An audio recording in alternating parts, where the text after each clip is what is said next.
نیک عمل کیے، خواہ وہ مرد ہو یا عورت، کوئی مذکر ہو یا مؤنث، وَهُوَ مُؤْمِنٌ، اس حال میں کہ وہ ایمان والا ہو، فَأُولَٰئِكَ يَدْخُلُونَ الْجَنَّةَ، یہی لوگ جنت میں داخل ہونے والے ہیں۔ يُرْزَقُونَ فِيهَا، اس جنت میں انہیں رزق دیا جائے گا بغیر حساب، بغیر حساب کتاب کے۔ وَيَا قَوْمِ، اے میری قوم کے لوگوں، مالی، مجھے کیا ہے، یا میرے لیے تم کیا سوچ رکھتے ہو، ادعوکم الی النجات، میں تمہیں نجات کی طرف دعوت دیتا ہوں، تمہیں بلاتا ہوں نجات کی طرف، وتدعوننی الی النار، اور تم مجھے بلاتے ہو، دعوت دیتے ہو آگ کی طرف۔ آگ سے مراد جہنم کی آگ۔ تدعوننی، کہ جہنم کی آگ کیسے میرے لیے ہوگی، یا تم جو جہنم کی آگ کی طرف بلاتے ہو تو وہ جہنم کی آگ میں جانے کا سبب کیا ہے؟ تدعوننی لاکفر باللہ، تم مجھے بلاتے ہو کہ میں اللہ کے ساتھ کفر کروں، اللہ کا انکار۔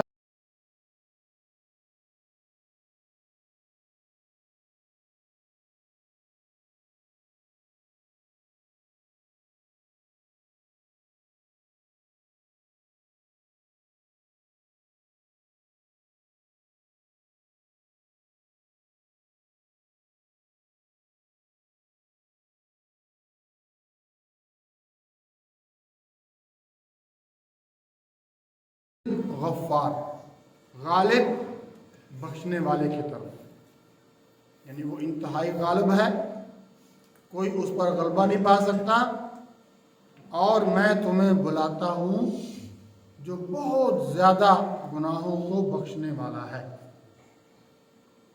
ہر قسم کی حمد و ثنا اللہ ذوالجلال والاکرام کے لیے، ان گنت درود و سلام نبی اکرم صلی اللہ علیہ وآلہ وسلم کی ذات گرامی کے لیے۔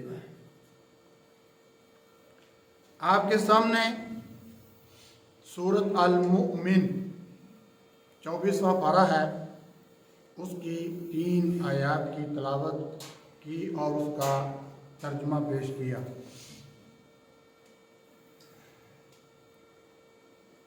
ان آیات میں ہم مسلمانوں کے لیے، جو ہم ایمان کا دعویٰ کرتے ہیں، ان کے لیے یہ اسباق ہے، یہ سبق ہے، یہ نصیحت ہے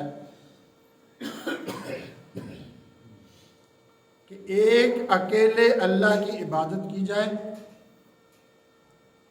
اس کے سوا جتنے بھی جن کو ہم کرنے والا، گنج بخش، داتا، یا جس قسم کا بھی نام رکھیں، کوئی گند شکر وغیرہ، تو یہ سب اللہ تبارک و تعالیٰ کے ساتھ شرک کے زمرے میں آئیں گے۔ اللہ تبارک و تعالیٰ اس کائنات کو بنانے میں اکیلا ہے، کسی بھی ہستی نے، وہ انسان ہوں، خواہ جن ہوں یا فرشتے، اللہ کے فرشتے اللہ تبارک و تعالیٰ کی بڑی مقرب مخلوق ہے۔ مقرب کا مطلب کہ جن کا اللہ تبارک و تعالیٰ کے ہاں بڑا رتبہ ہے، بڑا مقام ہے۔ اور پھر ہم انسانوں کے لیے تو رہنے کے لیے یہ زمین کا ٹکڑا ہے، جبکہ فرشتے اللہ تبارک و تعالیٰ کے قریب آسمانوں میں رہتے ہیں۔ اس سب کے باوجود کسی ایک فرشتے نے بھی اس کائنات کے بنانے میں ذرہ برابر بھی عمل نہیں کیا۔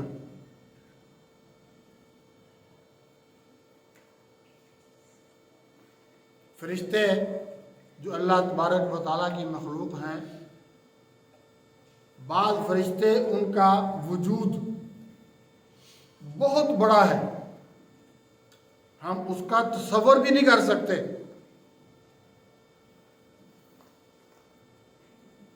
صحیح احادیث میں حضرت جبریل علیہ السلام کا وجود نبی علیہ السلام نے بیان کیا ہے۔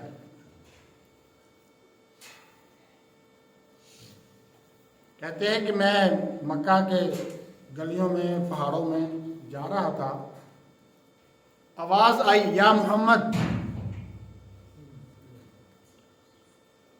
میں نے دائیں بائیں دیکھا تو مجھے کوئی نظر نہ آیا، ابھی آواز کس نے دی ہے؟ پھر آواز آئی یا محمد۔ میں نے دائیں بائیں دیکھنے کے بعد جب اس طرح آسمان کی طرف دیکھا تو جبریل علیہ السلام کرسی پر بیٹھے ہوئے تھے، مسد الافق۔ افق سے مراد یہ مشرق جہاں سے سورج طلوع ہوتا ہے اور مغرب جہاں سورج غروب ہوتا ہے، یہ ساری جگہ ان کے وجود سے بھری ہوئی تھی۔ یعنی اگر وہاں کسی اور کو کھڑا کیا جائے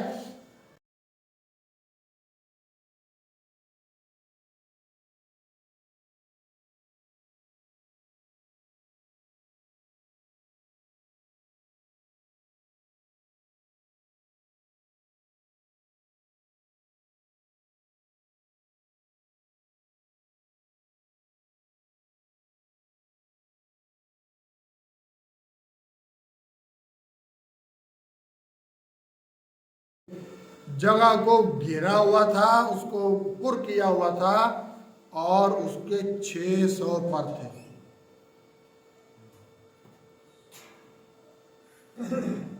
اتنی بڑی مخلوق، اتنی بڑی قوتوں والا، لیکن زمین آسمان کائنات کے بنانے میں ان کا ذرہ بھی دخل نہیں ہے، اور نہ ہی اللہ تبارک و تعالیٰ کو ان چیزوں کی ضرورت ہے۔ ہم مکان بناتے ہیں، مستری، مزدور اور پتہ نہیں ٹیکنیشین کتنے لوگ ہم بلاتے ہیں، پھر جا کر ہمارا ایک چھوٹا سا مکان وہ پورا ہوتا ہے۔ جبکہ اللہ تبارک و تعالیٰ کی قدرت اس قدر عظیم ہے کہ کسی بھی کام کے متعلق یہ کہنا کہ مثلاً یہ پہاڑ ہو جا، ہو گیا، یہ زمین ہو گئی، ہو جا، ہو گئی، صرف یہ کہنا کہ ہو جا، کن۔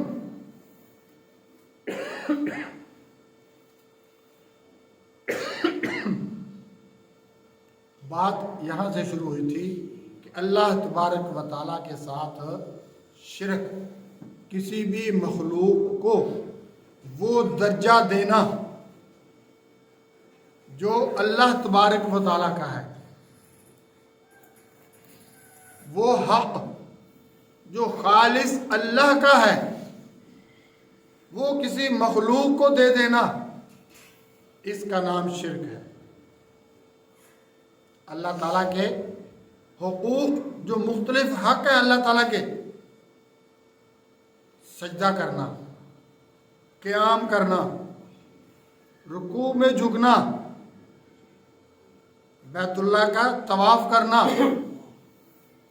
یہ سب عبادت ہے اور یہ اللہ کے لیے ہے۔ کوئی کسی ڈھیری پر، کسی پتھر کے گرد یا کسی قبر کے ارد گرد چکر لگاتا ہے عبادت سمجھ کر، اسی کا نام شرک ہے۔ اللہ تبارک و تعالیٰ کے پاک نام ہیں، ان ناموں کے ساتھ اللہ کو پکارا جاتا ہے۔ قرآن کریم میں بھی بہت سارے نام ذکر ہوئے ہیں، احادیث میں بھی ہیں۔ یہ عام طور پر جو قرآن پاک چھپے ہوتے ہیں ان کے سائڈوں پہ بھی وہ 99 نام لکھے ہوتے ہیں۔ یہ سب تو احادیث سے ثابت نہیں ہے، اکثر ہے اس میں ذوالجلال والاکرام، علام الغیوب، علیم خبیر، جیسے ابھی یہاں آیت کے اندر بھی آپ نے سنا عزیز اور غفار، یہ اللہ تعالیٰ کے پاک نام ہیں، اللہ کی صفات ہیں جو نام بھی کہلاتی ہیں۔ تو ان ناموں کے ساتھ اللہ کو پکارنا یہ تو ہے عبادت۔ اور اگر کسی مخلوق کے اندر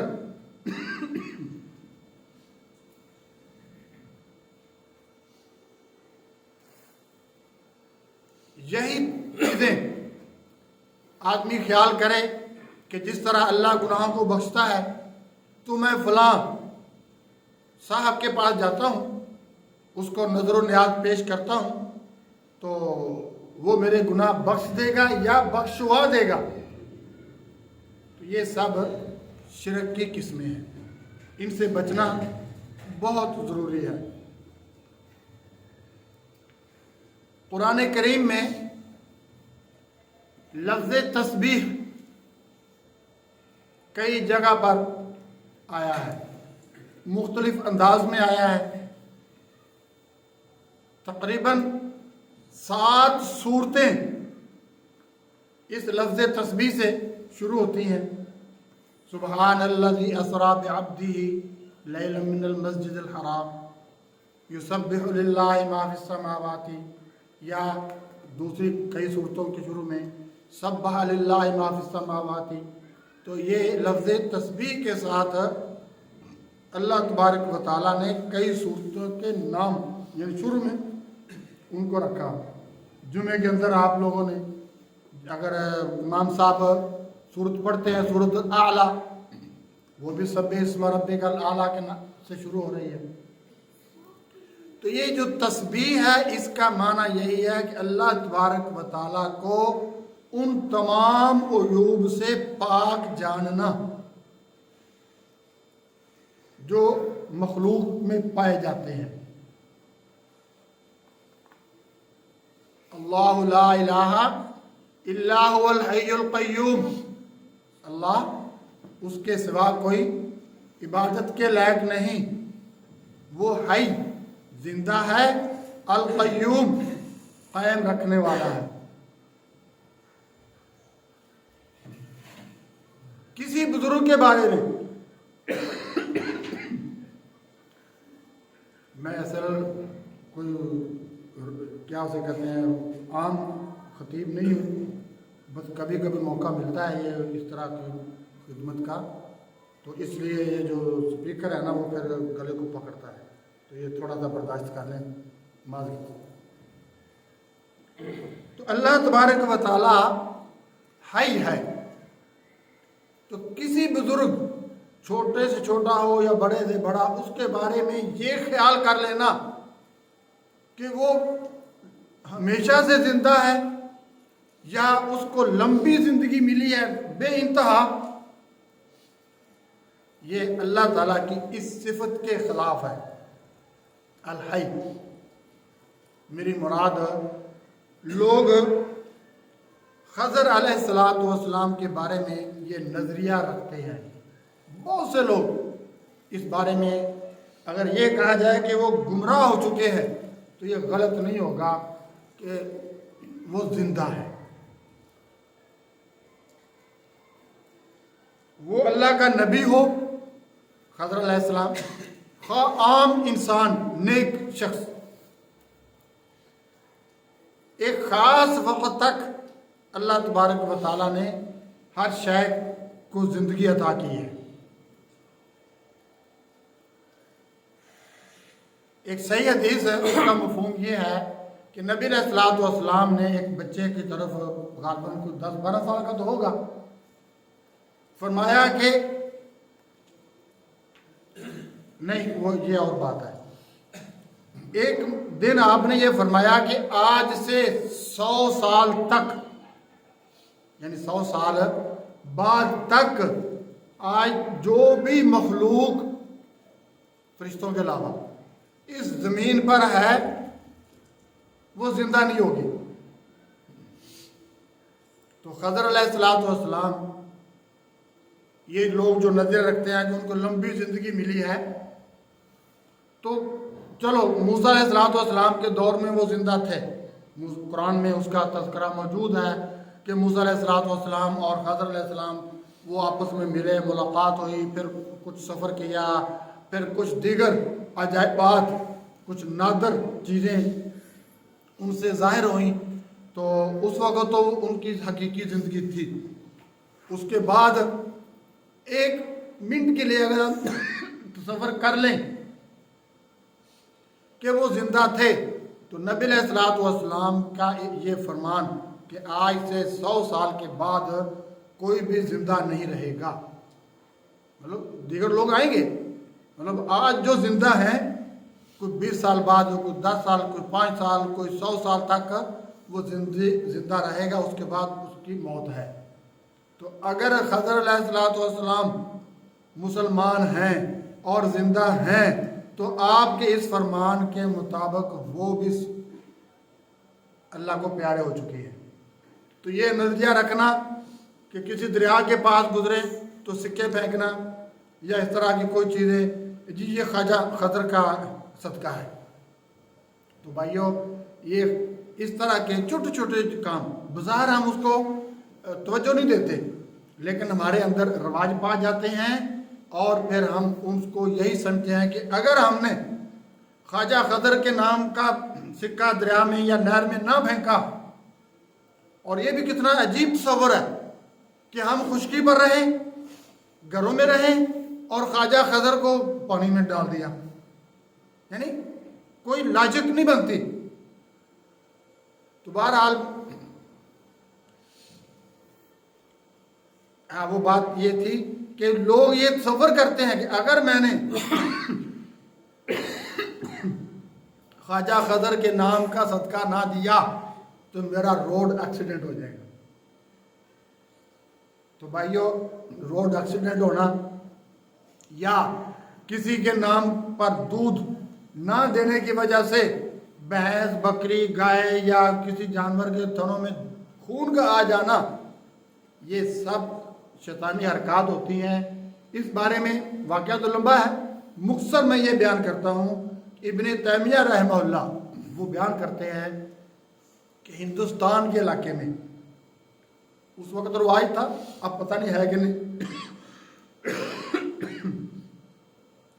بتوں کے نام کی وہ نظر و نیاز کسی انسان کو، مرد کو، عورتوں والا لباس، زیورات اور دیگر چیزیں پہنا کر بت کے نام پر اس کو آگ میں ڈال دینا، اور تھوڑی دیر کے بعد اس کا زندہ ہو جانا، اور یہ کہنا کہ جی میں مرا نہیں ہوں، تم کہتے ہو کہ آگ میں ہی آئیں گے تو مر جائیں گے. یہ ساری جو حرکات ہوتی ہے یہ شیطان اور جنات کی طرف سے ہوتا ہے. شیطان ہو بہو شکل اس آدمی کی جس کو عورتوں کا یعنی لباس بنایا گیا تھا، اس کو عورتوں دلہن کی طرح اس کو تیار کیا گیا تھا، لیکن اب وہ ہمارے سامنے کھڑا ہے آگ کے اندر، تو وہ حقیقت میں انسان نہیں ہے، وہ جن ہے جو لوگوں کو بہکاتا ہے. اسی طرح جن یا شیطان بھینس کے تھنوں میں یا بھینس کے پیٹ میں کسی جگہ کوئی حرکت کر دیتا ہے جس سے خون آنا شروع ہو جاتا ہے. اس طرح اگر کسی کا روڈ ایکسیڈنٹ ہو گیا تو وہ تقدیر میں تھا، یہ نہیں ہے کہ جی خواجہ خضر کے نام کا ہم نے صدقہ نہیں دیا تو اس لیے ہوا. بہرحال اللہ تبارک و تعالیٰ سے دعا ہے کہ اللہ تعالیٰ ہمیں توحید کی جو نعمت ہے اس پر کاربند رکھے، اور شرک کی جو مذمت ہے، شرک کی جو قباحت ہے، برائی ہے، اس سے ہمیں اور ہماری اولادوں کو محفوظ رکھے. وآخر دعوانا ان الحمد للہ رب العالمین.